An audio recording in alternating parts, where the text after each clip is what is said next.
페루에서 사업을 하고 있던 60대 한국인 남성이요. 어느 날 새벽에 지인과 헤어진 뒤에 갑자기 사라집니다. 연락이 안 됐어요. 그리고 얼마 뒤에 이 남성 가족에게 이런 전화가 걸려왔다고 합니다. 지금 당신 가족을 납치하고 있다. 서둘러 돈을 준비하라. 보이스피싱 아니었습니다. 실제 상황이었습니다. 페루에서 무슨 일이 있었던 겁니까? 예, 중남미 페루에서 우리 한인 60대 사업가 A씨가 상당 기간 이제 체류를 해 왔는데, 근데 현지 시간으로 24일 새벽에 지인하고 헤어진 뒤에 연락이 끊긴 거예요. 예. 그 상황 속에서 신원 미상의 괴한들이 이 남성 사업가 A씨의 가족들한테 연락을 해왔습니다. 뭐라고 그랬냐면, 우리가 A씨를 데리고 있으니 돈을 준비하라 라고 하면서 거액의 몸값을 요구했다고 합니다. 오호. 그래서 가족들이 깜짝 놀라서 바로 현지 경찰에 신고를 했는데, 보통 이럴 때 현지 경찰에 신고해도 혹시 이게 일처리가 빠르지 않을까 걱정할 수가 있거든요. 그렇죠. 그런데 이때는 다행히 바로 다음 날인 현지 시간 25일에 납치범들의 차량을 현지 경찰이 바로 발견했다고 합니다. 납치범들의 차량을 발견했습니다. 바로 추격전에 들어갑니다. 납치범들을 쫓는 경찰의 추격작전. 야, 이러다가 총격전까지 벌어졌다고요?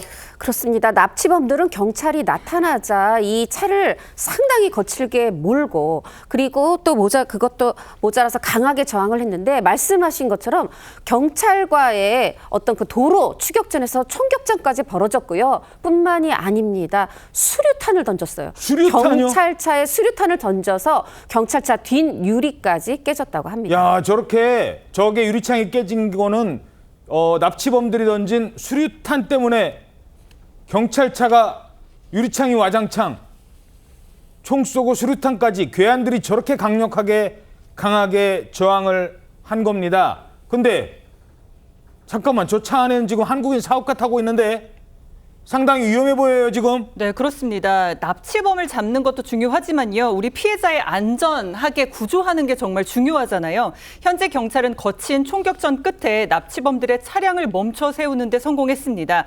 긴박했던 당시 구조 영상이 있는데요. 뒷문을 열어보니까 이제 남성이 발견이 되는데, 사람이 있네. 네, 손이 묶인 채로요. 그 뒷좌석 의자 밑에 몸이 끼인 채 구조를 기다리고 있었습니다. 아이고. 바로 납치된 이 한인 사업가인데 다행히 무사하게 발견이 됐습니다. 그리고 차에서 내려서 도주를 하던 납치범들 길가에 엎드린 채로 체포가 됐습니다. 아이고, 저분 괜찮으신 거예요? 납치됐던 한국인 사업가 다행히 건강 상태가 양호하다고 합니다. 우리 외교부 설명에 따르면 이 페루 경찰이 신변 보호를 제공 중이고, 억류 과정에서 신체 일부가 다쳐서 병원 치료를 받고 있다고 합니다. 사실 이 사건에서 현지 경찰이 수사를 진행하는 과정에서 한국 대사관도 구출을 도와왔고, 우리 외교부도 재외국민보호대책본부를 가동해 왔는데, 사실 남미에서 납치 사건 쉽게 해결되지 않는 상황임을 고려하면 하루 만에 무사히 구출된 것 천만다행이라고 할 수 있습니다. 그러니까요. 남미에서는 범죄 집단이 무슨 총은 물론이고, 아까 보셨잖아요. 수류탄까지 갖고 있다니까요. 그래서 이거 신고를 해도 제대로 해결되지 못하는 경우도 많았어요. 그런데 한국인 사업가? 혹시 한국인 사업가를 노린 범죄였습니까? 한국인 사업가를 특정했는지는 아직 수사 중입니다. 다만 그렇지는 않을 거라는 관측이 지배적인데, 왜냐하면 이 페루에서는 1990년대에 일본인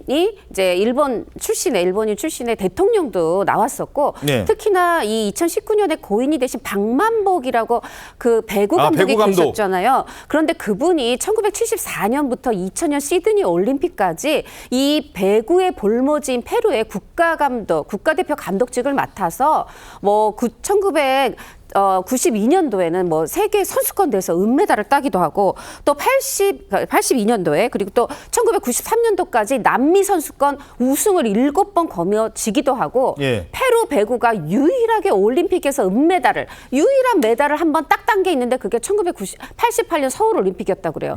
그것도 이 박만복 감독 고인의 지도 아래 이루어진 일이었기 때문에 아무래도 한국이나 아시아계에 대해서는 호감이 형성돼 있기 때문에 설마 한국인 사업가를 특정했겠느냐, 이런 의견도 나오고 있는데, 그런데 납치범 잡고 봤더니 페루인이 아니라 베네수엘라인이었다는 겁니다. 베네수엘라. 그럼 또 이런 호감도하고는 거리가 있을 수 있고, 그리고 페루만 보더라도 예전에는 이 중남미, 남미권 정말 딱 한국하고 반대 이런 있는 지구 반대편에 있는 나라지만 굉장히 치안이 안정됐다 이렇게 평가를 받았는데 이 코로나19 이후에 굉장히 좀 경제 상황이 좋지 않으면서 각종 범죄율도 늘어나고 이민자들도 많이 오고. 그렇죠. 지난해에는 이런 납치라든가 납치 미수가 무려 700건이나 발생했다고 해요.